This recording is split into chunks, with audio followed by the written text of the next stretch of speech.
Back on Get Up, and before we bring Stephen A. into the conversation, little eye candy for you. How about history for Albert Pujols? That solo home run against the Tigers was the 2000th RBI of his career. He joins Hank Aaron and A-Rod as the only players with 2,000 career RBIs. By the way, the fan who caught the home run ball decided to keep it instead of returning it. I saw a story that said he doesn't want any money for it or anything. He just wants to keep it as a memento. And then how about Tony Romo? He didn't play great yesterday by PGA Tour standards, but he did do that. On the par 5, he chips in for eagle. He would wind up at 2 under through 7. He would end the day 5 over. So again, he's not going to compete in this event, but he's playing, and it's good, and he's a terrific golfer by normal human standards, and he was able to knock that one down. I happened to be watching when it happened. It was actually quite exciting. Not the whole thing, but I saw that. And then there's Frank Vogel. He is the latest candidate to interview for the Lakers head coaching job, according to Woj. He flew out to LA on Thursday, a day after Ty Lue rejected a Lakers offer worth 3 years and $18 million. Before we bring in Steve, I want you to hear what the NBA Countdown crew said how LeBron should feel.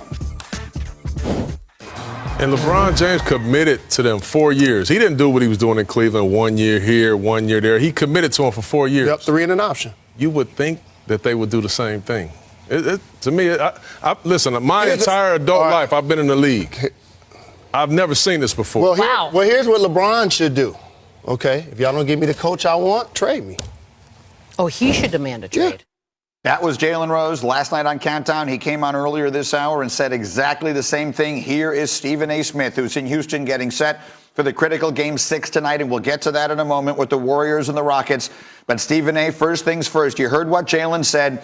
Where are we right now with LeBron's mentality about the complete dysfunction of the organization he plays for? Well, he's obviously disgusted. There's no question about it, because the coach that he wanted, things didn't work out. They offered him a 3-year deal. When other coaches was getting offered 5 years, they tried to force Kurt Rambis on him as the associate head coach. They wouldn't let him keep Brian Shaw, who was on Luke Walton's staff, who's a good friend of his. They basically tried to pick his coaching staff and give him 2 years short of what the average coach is making out there in terms of years on a contract. So the LeBron James was out there recruiting on behalf of the Los Angeles Lakers with the thought process that Tyronn Lue would be his next head coach. That has not been the case. And then now, listen to what you're hearing. Frank Vogel is being interviewed. We like Frank Vogel.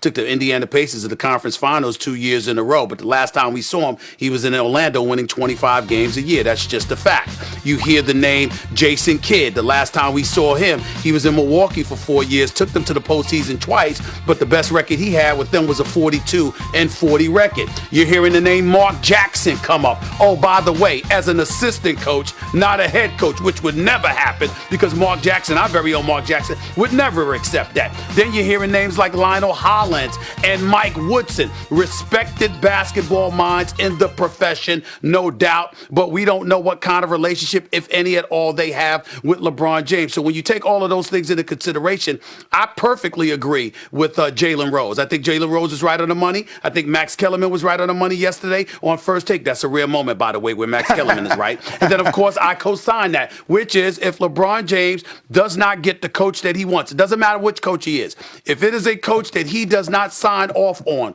considering the dysfunctionality that is raking through this franchise like a damn virus that has caused people in Los Angeles to plan on protesting today, if not tomorrow, outside the Staples Center. The Lakers franchise being protested against. That's how bad things have gotten. If I'm LeBron James, I absolutely demand to be traded if you don't give me the coach that I want. I don't think he'll do it. I think he came to LA for different reasons, business reasons, but that's how I would feel if I were him, and I wouldn't blame him one bit if he regressed to that point. It's hard to believe that it has descended to this point for them in Los Angeles. All right. It's ridiculous. All right, Stephen A., let's get into business here. You're in Houston. It feels like there's so much at stake tonight. I want to start with what's at stake from the Rockets side of this. This is a team, and Ryan, you brought it up earlier. I mean, they put together a report on the officiating that they think cost them Game 7 last year, and then they themselves leak the report so the world knows. They think it's about the refs, and they think it's about Chris Paul's injury, and now they've got the Warriors without KD. They have to win this thing, don't they? James Harden and CP3 have never been under more pressure in their career than they are tonight And if they win tonight, then they'll be Sunday. There is no excuse to lose this series. I don't want to hear about 4 All-Stars. This ain't the Warriors of old, that didn't have Kevin Durant, but still had an Andrew Bogut with a Harrison Barnes and a younger crew with a Sean Livingston, a younger and healthier Sean Livingston, a younger and healthier Andre Iguodala. This is an entirely different Golden State Warriors squad right now, where you're reliant almost completely on your starting 5. Boogie Cousins go down, but you still have the Hampton 5 to rely upon. And this is the same Houston Rockets team. Last year, everybody was bloviating that because Chris Paul went down, that is the reason they didn't win. Had Chris Paul not gone down in Game 5 of the Western Conference Finals, you would be the champions. This is what a lot of people were saying. And then now it's a year later, Kevin Durant goes down, Chris Paul is healthy, James Harden is there, PJ Tucker's there, Clint Capella's there, Mike D'Antoni is there, and you lose?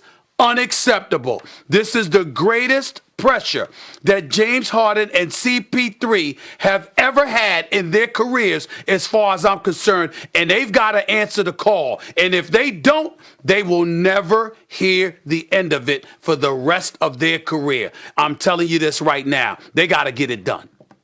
But Stephen A., as I've kind of paid attention to this the last 24 hours as we've been breaking this down, I feel like most of the media members feel like Houston, hey, they have the advantage, even though they have the pressure. They should be coming out of this round. But the players, the ex-players, seem to think that the Warriors are more motivated now to prove something, knowing the story's been that Durant's going to leave after this year, and they've had to deal with it all year long. So the more you think about that, like, how much do you think that motivates the Warriors in a way that maybe some of us in the media side aren't paying attention to? Well, guess what I'm trying to say to you, Ryan Russillo? Who gives a damn?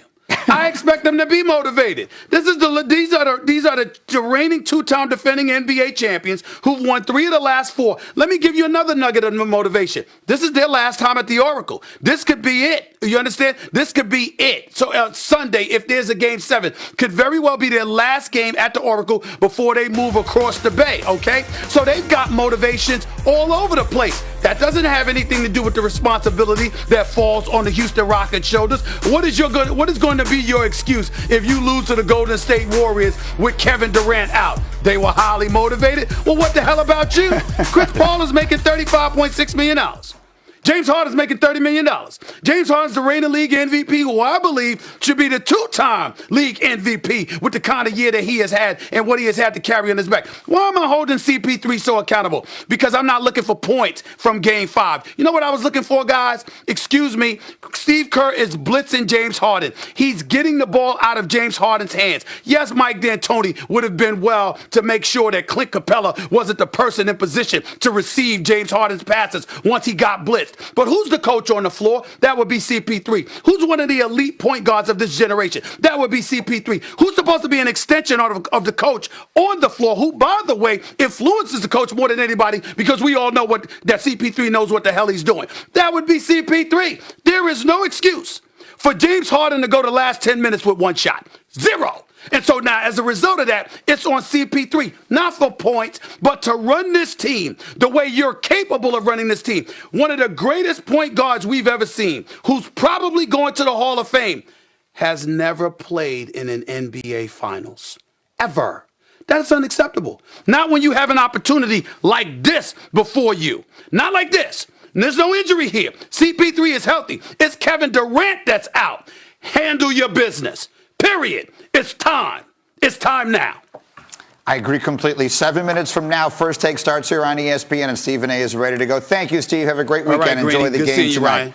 We will see you on Monday. And again, Mother's Day is shaping up to be epic, with the possibility of not 1, not 2, but 3 Game 7s. We will set the stage as we continue next on Get Up.